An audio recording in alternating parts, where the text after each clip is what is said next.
بسم اللہ الرحمن الرحیم۔ السلام علیکم، میں ہوں انصر اور آپ دیکھ رہے ہیں میرا یوٹیوب چینل عرب جمبو نیوز۔ سعودی عرب کی تازہ ترین خبر لے کے آپ کی خدمت میں حاضر ہوا ہوں۔ موسم سرما 20 مارچ کو ختم ہوگا، کئی علاقوں میں بارش کا امکان۔ سعودی عرب میں موسمیات کے قومی مرکز کے ترجمان حسین القحطانی نے کہا ہے کہ 20 مارچ کو موسم سرما ختم ہو جائے گا۔ اپریل تک مملکت کے مختلف علاقوں میں بارش کے امکانات ہیں۔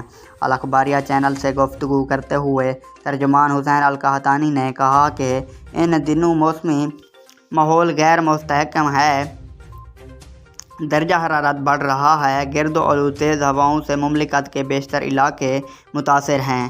ترجمان نے کہا کہ ہم موسم بہار میں داخل ہو چکے ہیں، توقع یہ ہے کہ مارچ کے آخر اور اپریل میں بارش ہوگی۔ ریاض ریجن میں بارش کا تناسب ماضی کے مقابلے میں زیادہ ہوگا۔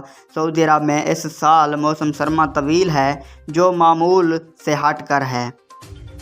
مملکت کے کئی علاقوں میں موسم سرما کے دوران درجہ حرارت منفی رہا۔ موسم سرما میں شہری اور مقیم غیر ملکی سیاحت اور برف باری کے نظارے دیکھنے کے لیے مختلف علاقوں کا رخ کرتے ہیں۔